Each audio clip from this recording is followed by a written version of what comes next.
El santo es medicina porque es antídoto. Por eso el santo es mártir con frecuencia. Equivocadamente se le considera veneno, porque es antídoto. Sin duda consiste en esto el significado, muy mal interpretado, de aquellas palabras dichas a los primeros santos. Vosotros sois la sal de la tierra. La sal sazona y conserva la carne, no porque se parezca a la carne, sino porque no se le parece en nada. Si el mundo se hace demasiado mundano, podrá ser reprendido por la Iglesia, pero si la Iglesia se hace demasiado mundana, el mundo no podrá reprenderla por su mundanidad. De ahí esta paradoja de la historia. Cada generación es convertida por el santo que más le lleva a la contraria. De Chesterton en Santo Tomás de Aquino. Bienvenidos al Club Dalroy. Y no sé cómo empezar, porque la última vez que empecé, Juan Serrano me regañó públicamente, porque él tiene la pretensión de convertir este podcast en algo muy serio, muy profesional, pero no somos profesionales, sino que somos amigos, y tenemos un amigo aquí con nosotros que es Isidro Catela, nuestro invitado para hoy. Isidro es doctor en periodismo, me acaba de comentar que está haciendo una segunda tesis, muy interesante, que te invitaremos más adelante para esa tesis. ¿Qué tal, Isidro? Pues muy bien, encantado de estar aquí con vosotros en el Dalroy. Isidro, a diferencia mía, no en el caso de Nacho ni en el caso suyo propio, sí que es un profesional del periodismo. Así que seguramente vosotros lo haréis mucho mejor que yo y me podréis dar luego algunos consejos para este podcast. Isidro es doctor en periodismo, hizo una tesis muy interesante sobre el ideario moral de la COPE, de la cadena COPE, lo cual ya de por sí es bastante llamativo porque ninguna cadena tiene idearios morales, por lo que me ha comentado. Ha dedicado mucho de su vida profesional a trabajar en medios relacionados con la Iglesia, ha trabajado en la cadena COPE, de hecho todavía sigue vinculado en la línea editorial, ha trabajado también en la portavocía de la Conferencia Episcopal, y actualmente lleva 7 años ya al menos, o 8, en la Universidad Francisco Vitoria, dando clases de humanidades, de periodismo, en distintas facultades del grado de comunicación y periodismo. Y nada, estamos encantados de tenerte aquí. Y lo más importante, está casado con Amparo y tiene 3 hijos. Que esto para Dalroy siempre es ponerse una medalla, O sea, esto para nosotros es lo más importante del currículum vitae. Así que, sin más, también presento a Ignacio Pou, que nos ha leído, la voz del Club Dalroy. Yo cada vez que escucho esa voz, cuando te pones en turn on de radiofónico, modo micrófono, es espectacular. Una magnífica voz. Nos acompaña también Santiago Bell, nuestro capitán Dalroy, kierkegaardiano, converso y redento a la fenomenología de las religiones. Bueno, Nacho, si quieres presenta todo el tema, porque es un tema que también a ti te involucra. Nacho, como sabéis, también ha trabajado durante bastantes años en medios, ha trabajado en Europa Press mucho tiempo, antes de pasarse al mundo de la docencia universitaria, de la investigación, de la filosofía. Si quieres presentar todo el tema, mejor. Bien, dicen que hacía demasiadas preguntas y me pasaron de los medios a la filosofía, ¿no? Pero en parte de mi experiencia periodística y ese mundo de la comunicación que amo y en el que desde joven he querido volcarme, ¿no? En la idea de que la sociedad necesitaba una palabra que había que dar, de alguna manera nos traía un poquito esta pregunta, ¿no? ¿Qué papel, qué función, qué misión tiene la Iglesia en el contexto de nuestro tiempo, en un momento en el que lo que faltan no son precisamente voces, ¿no? Y siguen, sin embargo, surgiendo esas preguntas que van volviendo de vez en cuando y que hace unos años tomaban el aspecto de un debate, ¿no? ¿Dónde están los cristianos?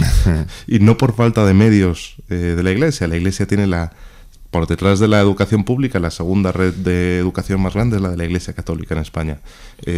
Uno de los medios radiofónicos, si no el medio más radiofónico más popular de España, en teoría está o es un medio que tendría que ver con la Iglesia. También la Conferencia Episcopal pues es una institución con un poder y una influencia y un carisma dentro de la sociedad española y sin embargo, quizá más por culpa nuestra, no siempre es escuchada o no siempre reconocemos que tenga, no siempre la buscamos como una palabra que ilumine algunas de las preguntas que tenemos, ¿no? O algunos de los fenómenos que enfrentamos. Entonces uno se pregunta qué pasa, ¿no? ¿Es que la Iglesia no tiene que decir nada? Bueno, la misión de la Iglesia está muy clara y tú, enlazándolo con el texto maravilloso de Chesterton que tú has leído al principio, la Iglesia existe para evangelizar al mundo, no existe para adaptarse al mundo. Esto que puede levantar alguna ampolla cuando lo dices por alguna conferencia, incluso conferencias dentro de ámbitos eclesiales, me parece muy claro. Otra cuestión es hacerlo vida y que efectivamente todos podemos tener la tentación más o menos consciente de plegarnos al mundo, ¿no? Pero claro, la iglesia mundana pues es que se vuelve soso, entonces el plato. Y dentro de la evangelización entra sin duda primero la comunicación, que es Dios sino comunicación, amor, ser comunicados y comunicar sin ninguna duda, y los medios de comunicación, entendiendo que vamos dejando filtros muy importantes por el camino, ¿vale? De hecho, una de las grandes tentaciones del periodista creyente con el que yo me encuentro y batallo a diario es pretender sustituir la experiencia de Dios en los propios medios, de Cristo en el encuentro, ¿no? Nosotros, y creo que nos iría mejor en el diagnóstico si somos humildes hasta dónde podemos llegar, ¿no? Creo que somos cruz vacía, somos sepultura vacía, apuntamos hacia ciertos sitios, pero no podemos sustituir la experiencia de encuentro personal. Ojalá que pongamos en el camino al personal, ¿no? Y bueno, esto ha sido un recorrido de años, ¿eh? Yo tampoco te creas que lo tenía tan claro al principio, ni que lo tengo todo claro ahora. Pero la pregunta de qué pasa es legítima. A mí simplemente me asusta si pensamos que cualquier tiempo pasado fue mejor, porque mi experiencia en ya de 25 años largos vinculados profesionalmente, ahora muy poquito, lo que puedo, pero poquito a la comunicación y dentro de la iglesia. Bueno, pues yo dentro de la iglesia española, la iglesia en España, obviamente, pues la realidad es que se han hecho muchas cosas y que si echamos la mirada atrás, pues hay motivos para la esperanza. Signo de contradicción, hacemos cosas mal y podemos empezar a hablar por donde queráis, pero mira, el segundo día que yo entré en la conferencia episcopal, un obispo ya fallecido, se puede contar sin ningún problema, Alberto Iniesta, conocido en su día como el obispo rojo, el obispo de Vallecas, sería muy mayor, vino a dar un abrazo. Mira, una persona tan joven como tú aquí con nosotros. Dice, bueno, no sé cuánto tiempo vas a estar, pero se van a poner en peligro la fe y la sonrisa por ese orden. Porque estamos en un sitio donde abunda el bien y mete el rabo el demonio, ¿no? Entonces, y hay mal, hay mucho mal. Y bueno, pues nada, arrodíllate ante uno para no tenerte que arrodillar ante el mundo, ¿no? Y eso es constante, sobre todo cuando en conferencia episcopal están enfrente la capilla y la sala de prensa, ¿eh? para que no se te olvide, ¿no? No se te olvide. Entonces, bueno, ¿qué pasa? Ojalá se pudiera responder de forma sencilla a una cuestión muy compleja, que podemos ir por partes si queréis. Algo pasa porque siempre es mejorable y porque creo que podríamos pues dar más sabor a esos platos que hemos dicho, ¿no? Creo que podríamos hacer muchas cosas mejor, reconociendo que se hacen muchas también. No solamente creo yo que sí que fundamentalmente la Iglesia está llamada a la evangelización, pero un periodista católico no necesariamente, está evangelizando con su vida siempre. Pero también hoy parece que el periodismo y parece que los medios en cierto sentido han cambiado, los vehículos por los cuales se comunica, y en cierto sentido el periodismo ha quedado muy desprestigiado. Esa es mi sensación, ¿no? Ya la gente parece que va a buscar a otros, y entonces todo estos temas de la posverdad o de la no sé qué, ¿no? A mí me sorprende mucho, por ejemplo, cuando cada vez que sale, sobre todo este papado, el Papa Francisco, cualquier documento de la conferencia episcopal o de Roma o de, yo qué sé, la Congregación de la Doctrina para la Fe o lo que sea, al día siguiente se inundan las portadas de las redes sociales, de los periódicos y tal, con titulares que claramente son falsos. Y eso nos deja a muchos católicos, pues, que ¿dónde vamos a enterarnos de esto? Normalmente, yo siempre digo, pues ir a las fuentes directamente. Si es un documento, léetelo. Pero bueno, a mí me sorprende mucho pues, cómo en función de los intereses políticos, se tergiversa, se cambia, se esconde la verdad de lo que se comunica en favor de las intenciones que hay detrás. Entonces eso nos trae también al tema de la política, incluso de la política dentro de la Iglesia, que para mí es uno de los grandes males, si entendemos política como eso, la búsqueda de imponer tus esquemas, tu gente, tus ideas, en fin, tu prestigio, tu éxito, lo que sea. Por ampliar la pregunta, política, quiero decir, politiqueo que nos afecte también a quienes escuchamos, y uno descubre, a lo mejor entre el público, reacciones negativas porque debería haber dicho, por la sospecha de que se están callando cosas que deberían decirse y que deberían estar afirmando. Quiero decir que también el público salta muy rápido a las respuestas, ¿no? Sí. Comparto, en línea general, es el diagnóstico, este manto de sospecha de los maestros, la sospecha que decía Ricoeur, se extiende sobre nuestro tiempo. Hay una sospecha, y hay una sospecha no solo sobre los medios medios, los tradicionales medios o los profesionales de los medios. Bueno, fijémonos la escisión que hay entre el poder y la autoridad en nuestros políticos, por ejemplo, ¿no? Los constantes discursos de deslegitimación, también a nivel religioso. Es decir, que cuántos alumnos de los que tenemos por ahí en algún seminario que te dicen, no, yo creo que algo tendrá que haber, yo en Dios tengo que creer, si es que la intuición me lleva a decir, pero la Iglesia me espanta, ¿no? Este es un constantemente, ¿no? Que se repite, ¿no? Entonces, los periodistas en concreto, y sobre todo si miramos cómo era la figura del periodista hace 20 años, no mucho más, y cuál es su reputación social ahora, pues yo he visto, hay un descrédito importante, una deslegitimación importante, y nos hemos pegado algún tiro en el pie, tenemos algo de culpa, sí, pero no solo. Una de las grandes razones, a mi juicio, es la connivencia con el poder político. Porque si los medios de comunicación, una de sus grandes funciones es la del contrapeso, ¿no? Ayer estuve en una conferencia magnífica con algunos jueces valientes sobre el Poder Judicial, sobre la situación del Poder Judicial en España, y hablaban de los grandes diques de contención. Y se hablaba con toda claridad de fuerzas y cuerpos de seguridad del Estado, de justicia y de monarquía. Y yo echaba de menos a nuestro querido cuarto poder, ¿no? Llámalo como quieras, ¿eh?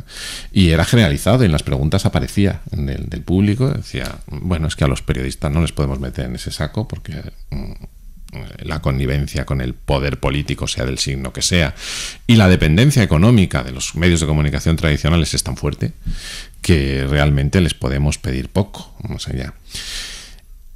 Mis mejores alumnos están en los grados dobles, por ejemplo, periodismo y humanidades o periodismo y filosofía. ¿Qué sucede con este tipo de alumnos en tercero, en cuarto? Que no quieren ser periodistas. Que ellos mismos han sufrido el proceso de deslegitimación. Que en su día entraron queriendo ser periodistas. Y bueno, esto es muy interesante. Mira, esto va para un paper, esto va para un artículo. Pero ¿cómo entran queriendo ser periodistas y completar por ese anhelo de verdad y formación e inquietud permanente un segundo grado que amueble la cabeza y el corazón? Vamos a dejar ahí, caliente el corazón. Y como en tercero y cuarto se quieren dedicar a otras cosas, casi como lo que hicimos Nacho y yo, no del todo, pero es que se quieren dedicar a otras cosas, porque dicen, es que vale, pondré la vida en juego, pero así no. Se va a ir por delante mi vida y todas las de los que me rodean. Somos una de las profesiones con más alto nivel de disómanos, de divorciados, bueno, es tremendo. Es tremendo, trabajando 25 horas sobre 24, sin vida personal, y luego la vida contaminada por una politización de todo lo que tiene que ver con los medios, ¿no? Eso por un lado. El propio desprestigio está también a mí. Bueno, pues creo que sí, que algo tenemos que hacer, y cada uno en la medida de lo posible intentamos hacer algo, pero esto existe, este diagnóstico yo creo que existe, y tenemos que ser muy claros. Y la segunda parte, que también da para, por lo menos y para una tesis, pero por lo menos para otro artículo, la cuestión de la contaminación política a las instituciones, el politiqueo, ¿vale? No la polis, no la idea de política.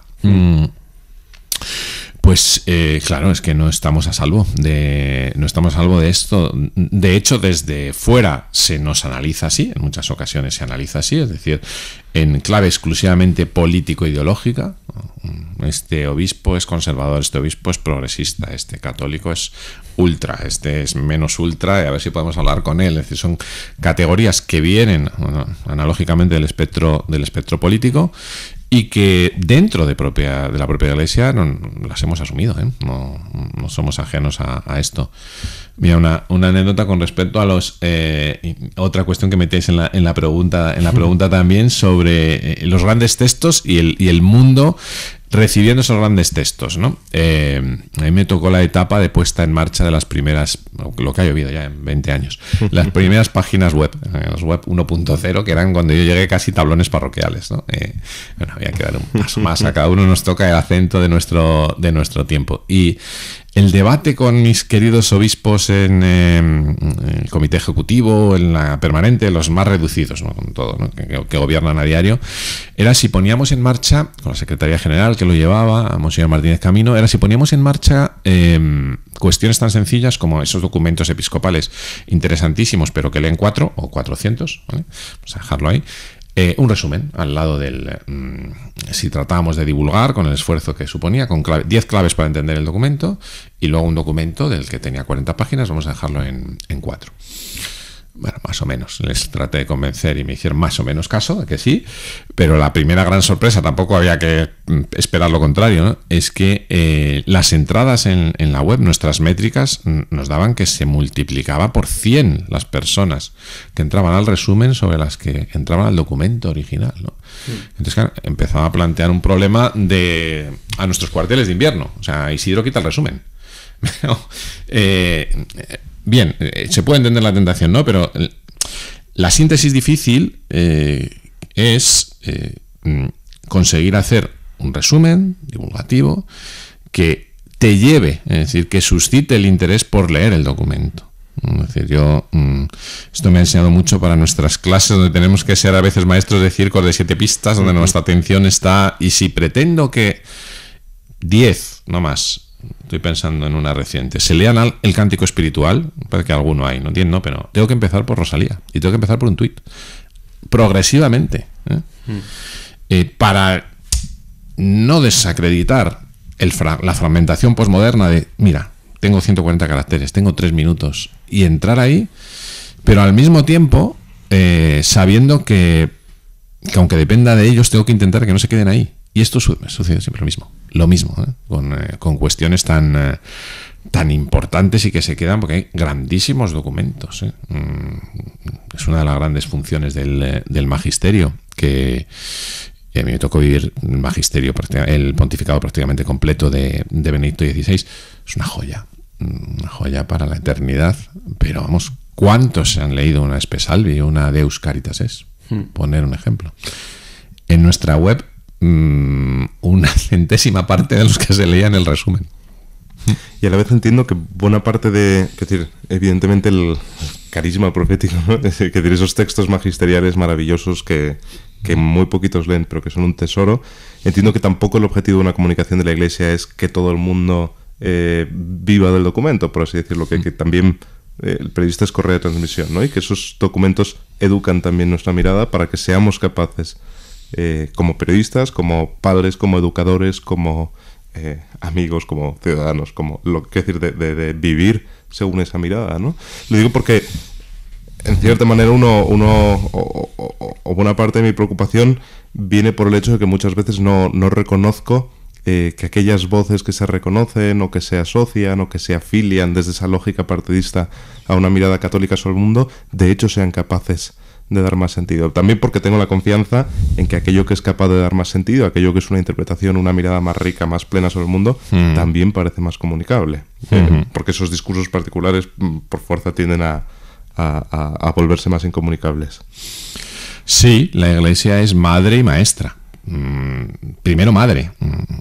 Y eso a veces en nuestra propia mirada también falta, sí, es mater y magistra, pero primero madre. Decía San Pablo VI que nuestro mundo escucha mejor a los testigos que a los maestros, y la gente suele quedar ahí en la frase, pero sigue, la idea sigue, y es que si escucha a los maestros es porque son testigos, ¿no? Entonces, que es una síntesis muy interesante de las dos cuestiones. También a Cintra, hacia nosotros, porque el trabajo del comunicador dentro de Iglesia, sobre todo a nivel institucional, como me ha tocado en muchos años, tiene una dimensión pastoral inevitable.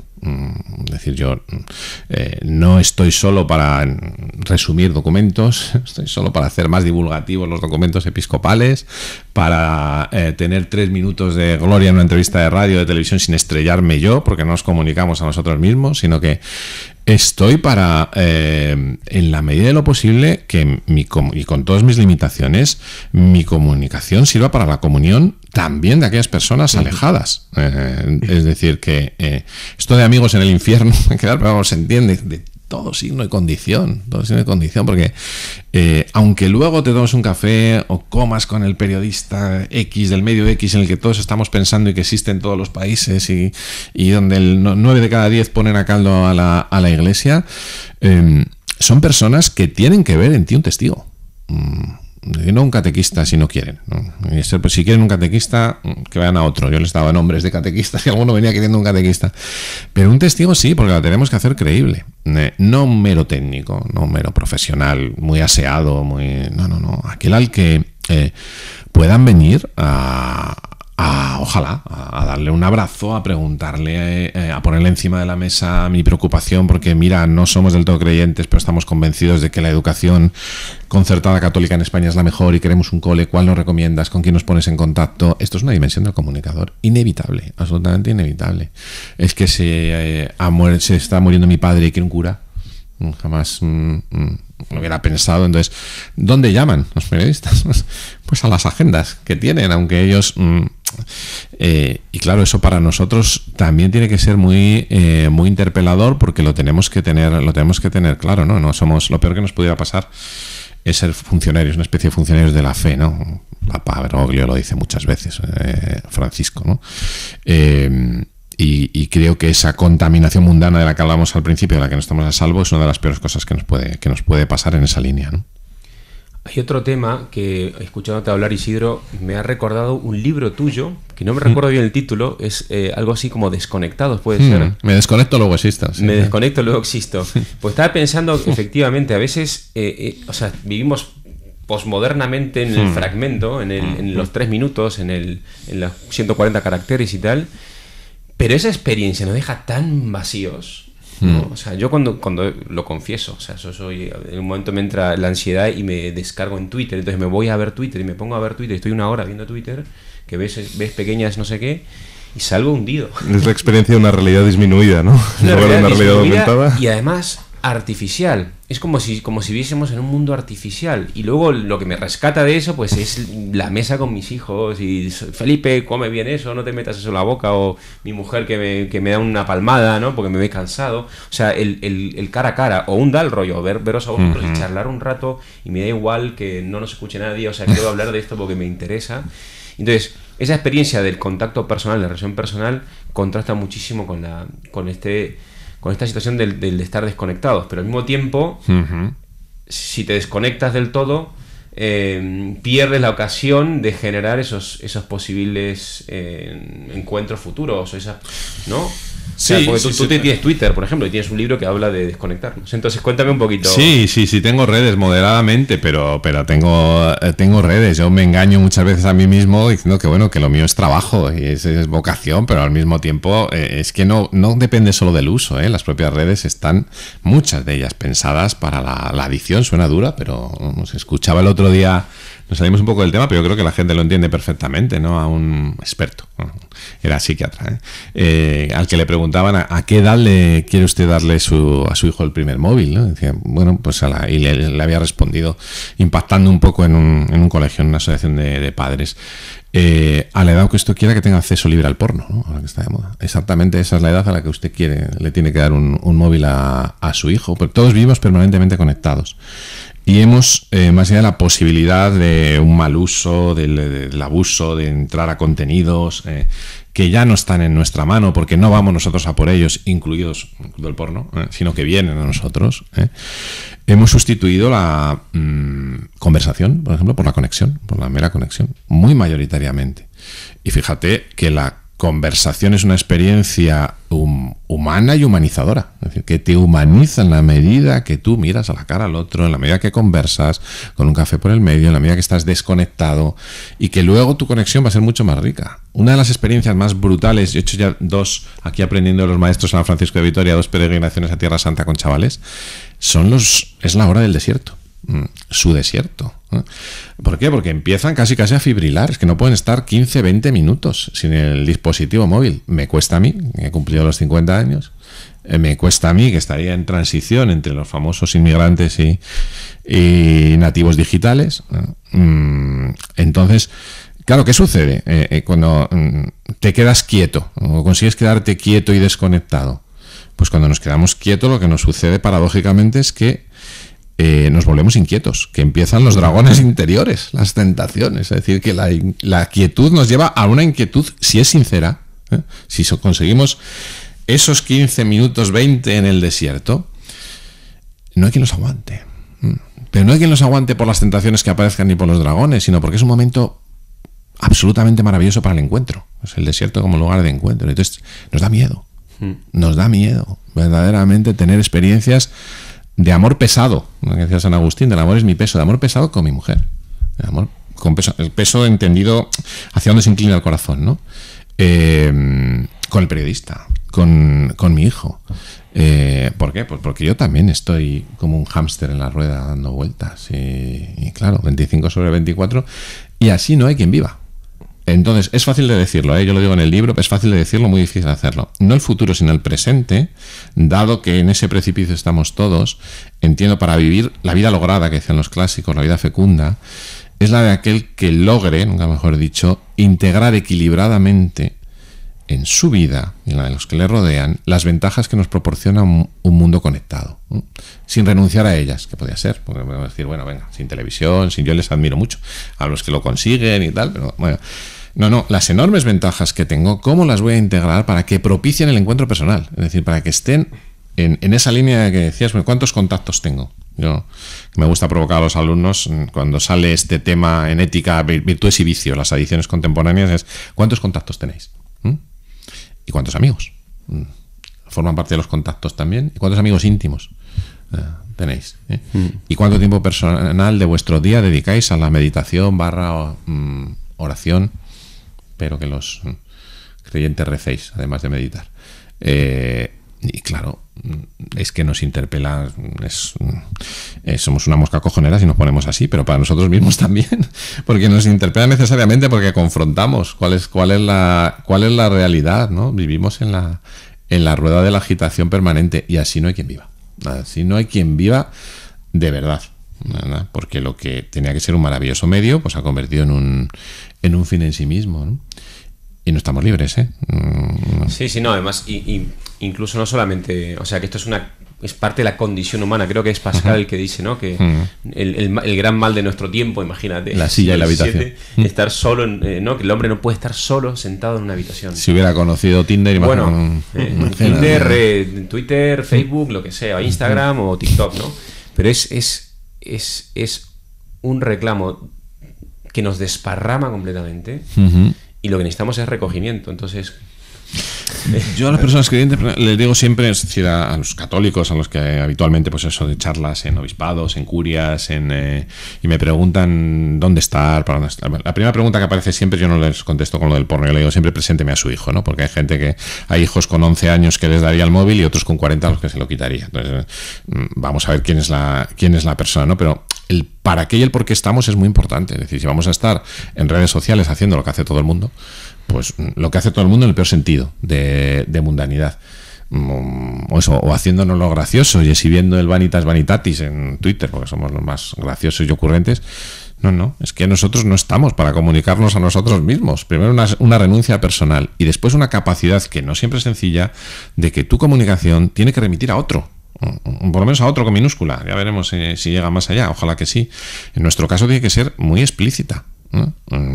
Y eso no es fácil, ¿eh? Eso no es nada fácil, eso es una conquista diaria, y los que nos dedicamos a ello profesionalmente, pues hay que ponerle mucha cabeza antes de poner las manos en ningún sitio, porque no es fácil y porque nos equivocamos también. Pero vamos, nada peor, juicio la corrupción de los peores, lo digo con toda claridad. Es decir, el sacerdote que pasa el día bailando en TikTok, pero bueno, ¿que no puede bailar un sacerdote en TikTok? Pues seguramente sí. Pero hombre, pasarse todo el día exponiéndose a redes, lo más normal es que te quemes. Lo más normal. O si me sucede a mí, entonces esa dimensión contemplativa que se supone que en tu vida viene de eso, va per se. Bueno, cada vez nos cuesta más, pero esta es una batalla, la batalla del amor maravillosa con nuestros propios alumnos también, que creo que es una puerta de entrada. Hablábamos mucho en la tradición, se habla mucho en la tradición cristiana de la vía pulcritudinis, la vía de la belleza, ¿no? Hay una puerta casi propedéutica anterior que es para mí clarísima, es la vía contemplativa, es la vía del silencio, es la vía de la quietud, que te pone en camino, al menos hacia una vida plena, hacia la plenitud. Si no, yo cada vez estoy más convencido de que hay poco que hacer. Pero además el hecho por volver al tema de la comunicación, ¿no? Pero tú decías, claro, el hombre lo que busca en las redes es comunicarse a sí mismo, porque tenemos ese anhelo. O sea, no nos hacemos a nosotros mismos, necesitamos del otro. Es que necesitamos del otro, es lo que nos hace realmente, lo que nos da una identidad, necesitamos ser queridos, necesitamos querer a otros. Entonces, claro, las redes parece que te ofrecen la posibilidad de tú ponerte ahí, pero claro, te pones como una mercancía, te expones, ¿no? Y eso hace, pues nada, que aumente la ansiedad, la soledad, el aislamiento y que no salgas nunca de esa dinámica. Pero es tan destructiva, yo lo experimento a mis carnes, es absolutamente destructiva y no sé cuál es cuál es la solución a esto, ¿no? A mí uno de los temas que me preocupan en comunicación y que creo que está vinculado a esta disminución de la realidad en la que consiste lo digital, ¿no? O esa comunicación que no conduce a un encuentro real, sino que nos introduce simplemente dentro de esa lógica que llamábamos el politiqueo, ¿no? Y es esa sensación de que todos vivimos con miedo permanente, ¿no? Es decir, que lo que tenemos no es... tenemos unas explicaciones de la realidad con las que nos protegemos y efectivamente experimentamos miedo, incluso nos genera ansiedad que el Papa se abrace con X persona y no con otra, ¿no? Y estamos constantemente analizándolo todo desde esa lógica disminuida de la realidad, que en el fondo es una violación de esa reserva escatológica, ¿no? De ese decir, nosotros sabemos quiénes son los nuestros y quiénes no son los nuestros y a quién hay que mirar, a quién no hay que mirar. Entonces, a mí una de las lecturas que me refresca en este momento de choque aparentemente inevitable es ese Don Pepón y Don Camilo, ¿no? De Giovanni Guareschi, ¿no? Mundo completamente abocado a un encuentro constante en el que en el enfrentamiento con el oponente religioso, el oponente ideológico, el oponente político, el oponente moral, lo que se produce es un reconocimiento de la bondad del otro, ¿no? Y eso es lo que yo creo que ese es el poder de la Iglesia, ¿no? Pero requiere lo contrario de una opción benigna, lo que requiere. Totalmente de acuerdo. Siempre somos muy injustos probablemente con ese con el pobre Rottleger. Sí. Pero que y esto atraviesa lo pontificado de Juan Pablo II y Francisco, ¿no?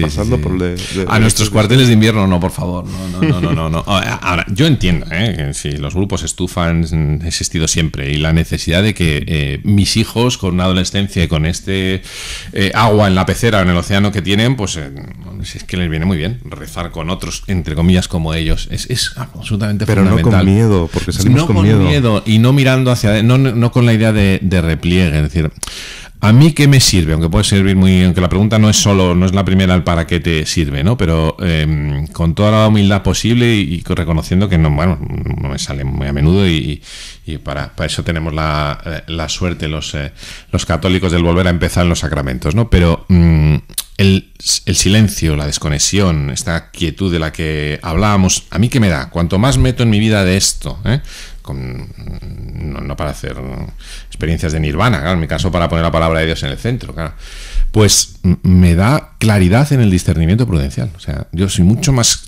claro, mucho menos agotado mentalmente. Cuanto mayor también y más rica es la dimensión contemplativa que ha ido creciendo en mi vida. Y puesto que hay más claridad en ese discernimiento, en el juicio, lo habitual es que haya también mayor coraje a la hora de la acción. Es decir, que yo sea más valiente a la hora y por lo tanto el miedo va desapareciendo. Es decir, pero si se va haciendo grande lo que se tiene que hacer grande, pues es que es clarísimo. Es que si solo Dios basta y tengo el tiempo suficiente para paladear esto, en mí se hace grande y el corazón arde para contárselo a los demás. Y al revés, cuanto más me agoto en cuestiones de politiqueo, incluidas nuestras queridas redes sociales por el hecho de estar y vanagloriarnos y más tiempo pierdo, más enfadado estoy con el mundo, por no decirlo más brutalmente, ¿no? Conmigo y con el mundo, y con mis hijos y con mi mujer, que no tienen la culpa ninguna de mis cansancios. Y claro, es que si no tengo ese descanso, ¿cómo voy después con lucidez y coraje? A mí por lo menos me resulta tremendamente complicado. Mira, la última vez que he estado en Roma, no hace mucho, que me di cuenta, yo suelo utilizar en charlas sobre comunicación iglesia para eso, curias, para gente de dentro, la imagen suelo empezar con una de las imágenes de Via Conciliazione en la elección del Papa Ratzinger, después de la muerte de Juan Pablo II, a Benedicto XVI, y en contraposición con Benedicto XVI en el mismo sitio, la misma foto, ruedan por redes estas fotos. La gran diferencia, como el juego de las 7 diferencias cuando yo era pequeño, es que en la primera está todo el mundo mirando a la loggia de San Pedro, y en la segunda está todo el mundo con el teléfono, están todos los dispositivos, todos, está plagado de dispositivos móviles. Miramos la realidad, se ha convertido en sociedad de las pantallas. Pensaba la última vez que he estado arriba en Sacrato, en Roma, con un viaje en la universidad, que tengo que meter un tercero, es decir, que ha cambiado totalmente, que ya no miramos a través de la realidad, a través de la pantalla, sino que la gente lo que estaba esperando es que pasara el Papa por su lado para hacerse el selfie con nosotros en primer plano y el Papa pasando por detrás. Es decir, ha cambiado hasta el paradigma, el propio modelo, que me interesa incluso el Papa en la medida en que pueda decir que yo estoy aquí, estoy en primer plano, y la cantidad de gente en el palo haciéndose los selfies de diferente era brutal. Por supuesto, ya no hay casi nadie sin registrarlo, pero ya no hay casi nadie apuntando solo a través de la pantalla al Papa. Pues ha vuelto reversible. Es decir, claro. a ti, te apuntas a ti y sí, claro, que pase el Papa, porque yo ya he salido mucho. Entonces, bueno, es un síntoma. Es todo un síntoma, pero de los rotos que estamos y de lo mucho que necesitamos que salgan al encuentro y que nos salven de esta soledad radical en la que estamos metidos, porque eso es soledad y no sé. Eso es totalmente. Eso es yo me pienso. De auxilio, absolutamente. ¿No? Eso es yo me pienso, y a ver si pasas tú por detrás y existes, pues ves el Papa y mira qué bien, y además les cuento a los demás que yo me pienso y me emociono y siento mucho y entonces existo. Pues es absolutamente al revés.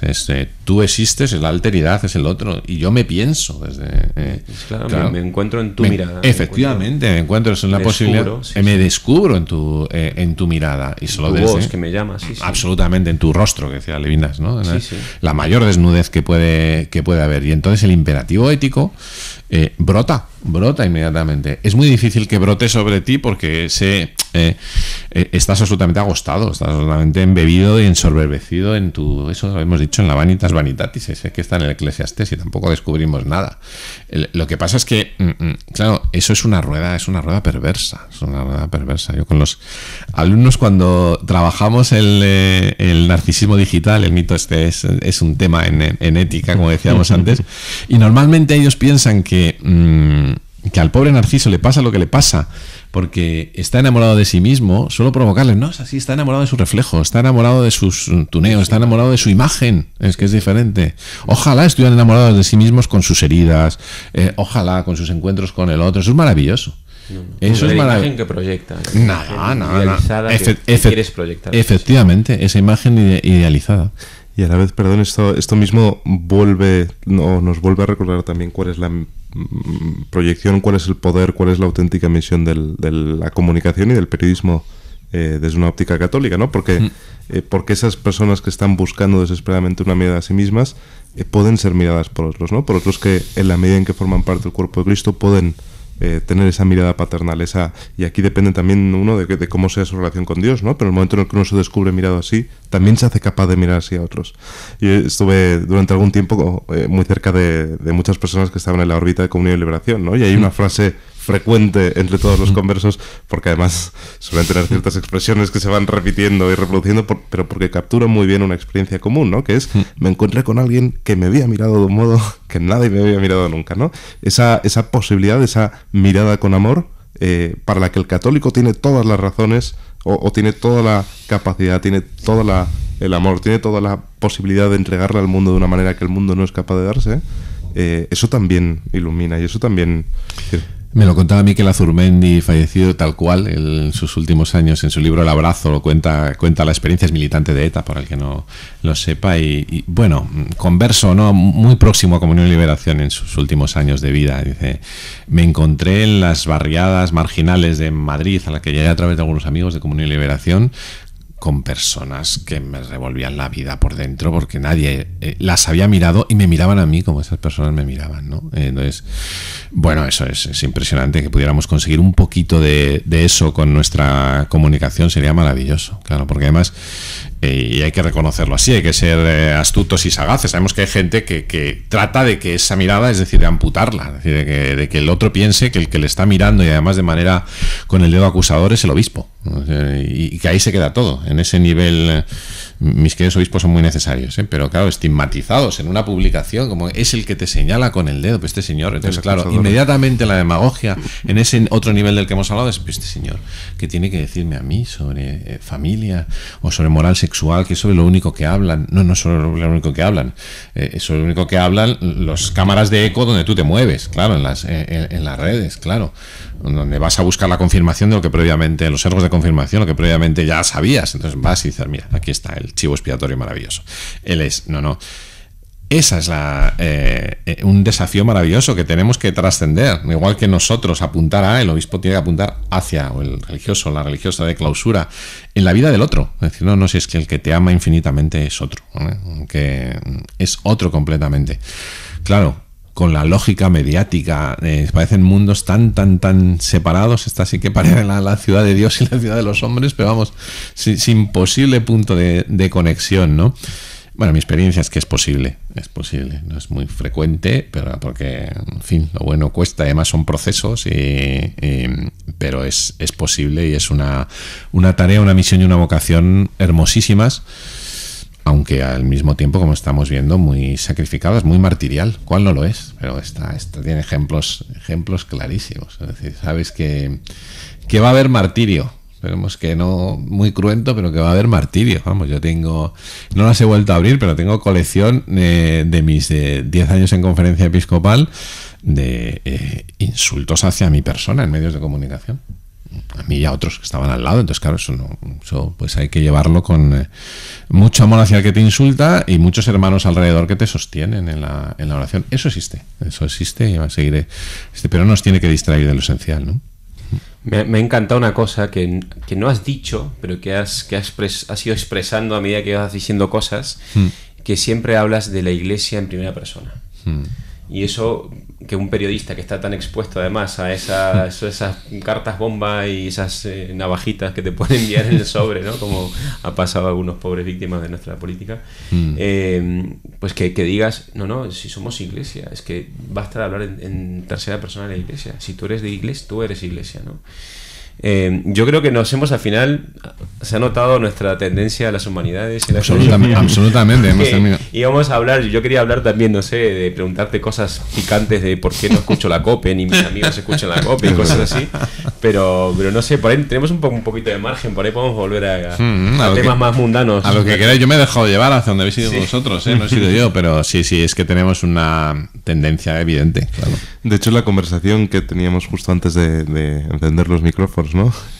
Comentábamos esto, que a veces uno enciende la radio, pone la COPE y la sensación es de que no aporta nada, ¿no? Que siguen moviéndose en la misma lógica, que a veces es contemporánea a la de todas las demás cadenas y que a veces simplemente es otra cosa, pero que tampoco tiene mucho que decir, ¿no? Que no aporta esa mirada fresca sobre la realidad que uno estaría esperando, ese anuncio, no necesariamente porque lo que se va a leer es el Evangelio, ¿no? Pero ese anuncio de que la realidad es buena, de que Dios la ama, de que podemos mirarla bien, de que hay camino, ¿no? De que hay partido todavía y de que esto no es el pulgar hacia arriba o el pulgar hacia abajo, ¿no? Y eso, que es verdad que existen, y sí lo hacía bien en recordárnoslo, existen honrosas excepciones, nos pasa un poquito con la Iglesia, particularmente en el caso de la COPE, en otros medios que se asocian a la órbita del pensamiento católico, y desde luego muchas veces también en el ámbito de la educación.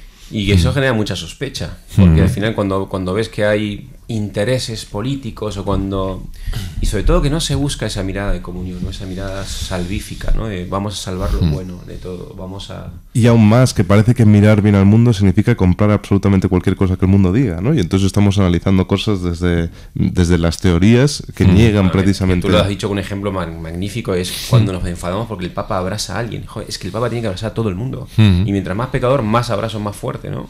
Pero eso es una... Y sin embargo al Papa nadie le ha oído todavía una palabra, pero nadie le ha oído todavía una palabra que niegue el pecado, que niegue pero que lo que no se niega en ningún caso es el abrazo. Bueno, pues mira, en poco más de una semana he tenido ocasión para enfadar a los que les parece fatal que abrace a Yolanda Díaz y a los que parece fatal que abrace a Milei. Entonces, pues mira, todos enfadados. Pero ¿por qué tenemos que estar todos enfadados? Bueno, yo con gafas cortas en este tema que me toca mucho, y tengo que decir una palabra obligatoriamente porque, bueno, es mi casa y siento que no, la Iglesia, la COPE, estoy refiriéndome a la COPE, ha sido una bendición en mi vida, aparte que me he dedicado a estudiarla, pues a trabajar, a colaborar con ella en diferentes espacios, con personas de la talla de su actual presidente como José Luis Restán, del que he aprendido muchísimo. Primero, con las gafas cortas, que le diría a mis amigos, que también los hay, que no escuchan la COPE, que si va a ser un motivo de desazón, pues que no la escuchen, pero siempre con la puerta abierta a que tengo que volver a casa. Me gustaría volver a escucharla y entonces voy a intentar conocer más, voy a intentar a rescatar, en lo mejor en toda la COPE, pues, hacer el borrón, 50 nuevas, podemos encontrar luces entre las sombras, si es que hay muchas sombras de diagnóstico, ¿no? Yo creo que las hay, que puede costar, pero que las hay, y que además el comprender no es avalar, o sea, el explicar que efectivamente es un modelo que ha dado muchos dolores de cabeza a la propia Iglesia en España, porque es un modelo de radio generalista que tiene que entrar a todo, y que tiene que sostenerse en igualdad de condiciones también económicas con otros grandes modelos, pues es explicar, no es hasta ahí. Y luego, con las gafas un poco más largas, yo creo que lo bueno, claro, se nos escapan claves a veces, ¿no? Esto es compatible, son las dos cosas compatibles, con la crítica fraternal desde dentro, es decir, nadie se ha permitido encabronarnos con perdón, no. O sea, llegar al trabajo, no, escucha otra cosa, y al mismo tiempo la actitud que he dicho, ¿vale? Y luego la corrección fraterna, es decir, hacia adentro. Tampoco creo que hagamos bien los católicos en poner el ventilador, o sea, no, hay cosas que perfectamente pueden lidiarse con corrección fraterna, y en la medida de lo posible en lo que nosotros podamos contribuir, esto de Peterson y compañía, no cambia el mundo, pues como no puedo cambiarlo, ni siquiera la COPE, pues hazte la cama.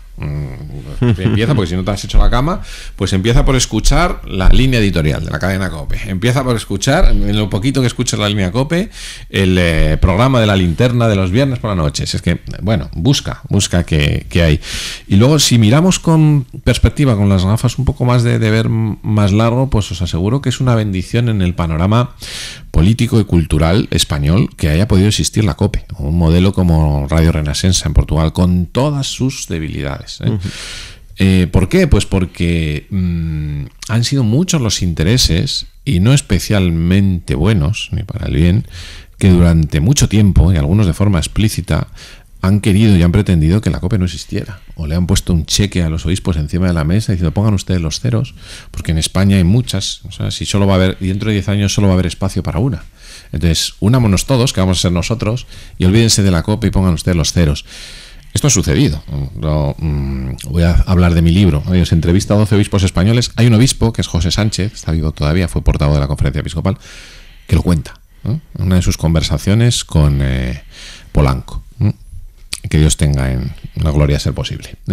Y las negociaciones con el Grupo Prisa. Entonces, bueno, ayuda la mirada larga a entender cosas, sin necesidad de que las compartas todas.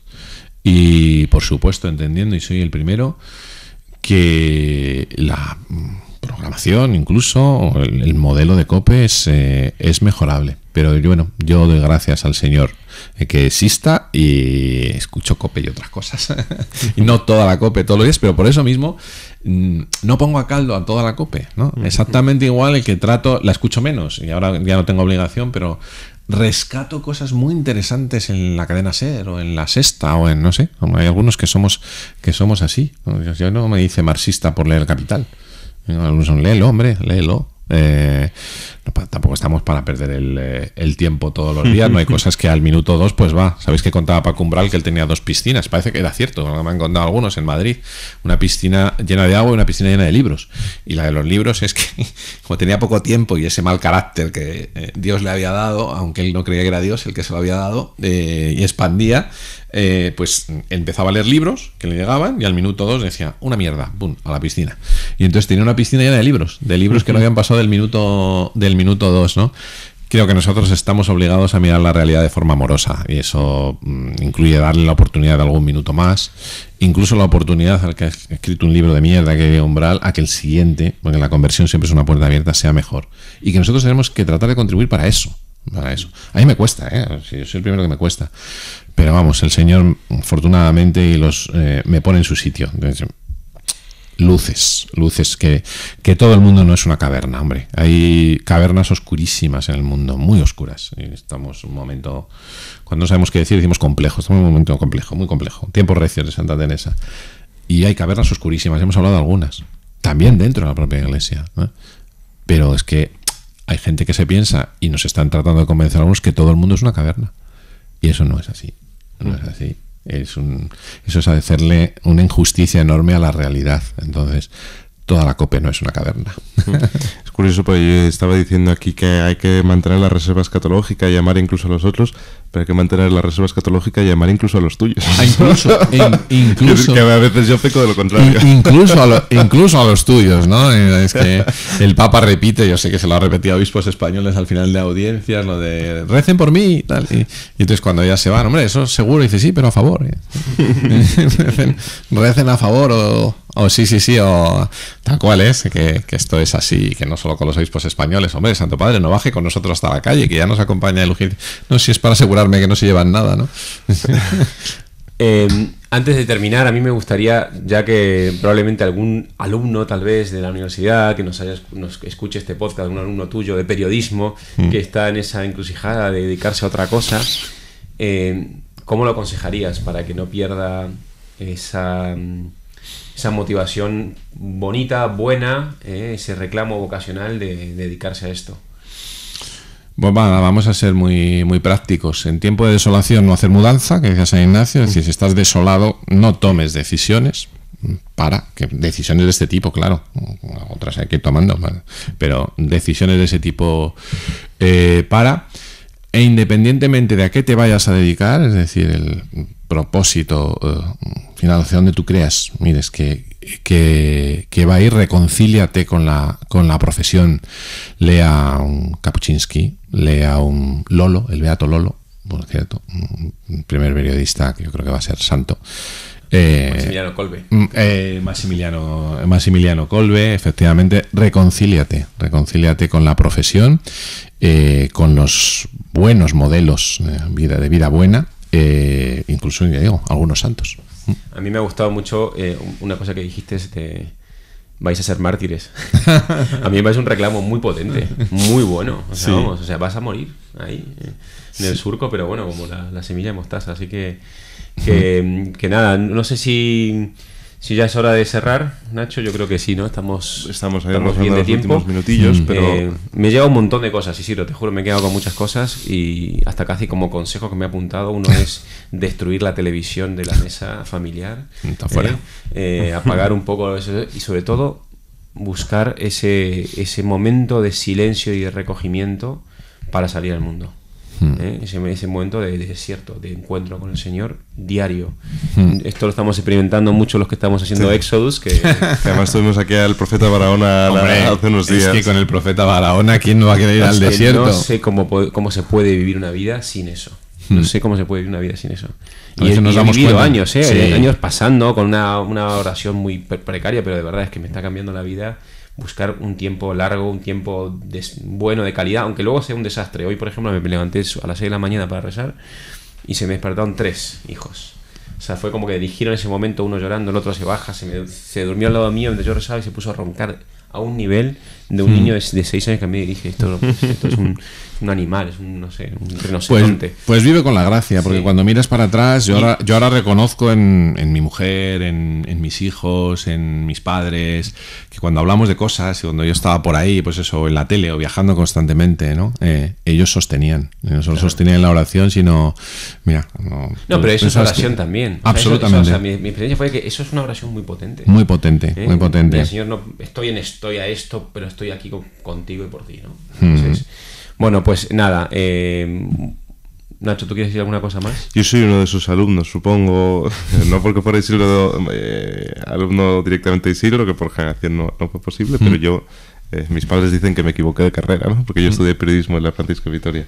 Y luego, pues, estoy dando clases de filosofía. Yo estudié periodismo en la Universidad Pontificia de Salamanca y mis padres decían lo mismo, pero ¿dónde vas? Y sin embargo, para mí, yo aquí en periodismo fue donde descubrí esa vocación universal a la comunicación, ¿no? Yo lo que hago es periodismo. Yo lo que hago, quiero decir, me introdujo en esa actividad fundamental que es la comunicación y que es la actividad del padre, ¿no? Me siento totalmente reconocido. Cuando uno lee El hecho extraordinario de García Morente, mira hacia atrás su vida de hilos invisibles y ve personas muy concretas y hechos que tú puedes decir, bueno, casuales, ¿cómo van a ser casuales uno tras otros?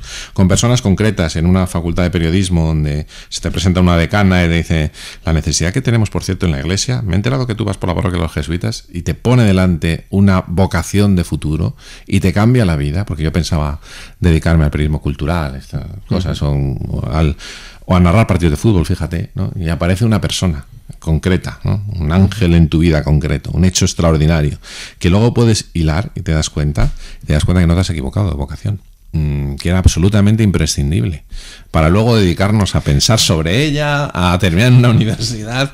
Bueno, yo he procurado no dejar el periodismo, me cuesta mis esfuerzos y mis desvelos por estar ahí, no solo por traer a las clases vida profesional, sino porque, bueno, forma parte de mi vocación y hasta que pueda yo no quiero que esa parte, que esas alas queden cortadas. Es que yo soy comunicador.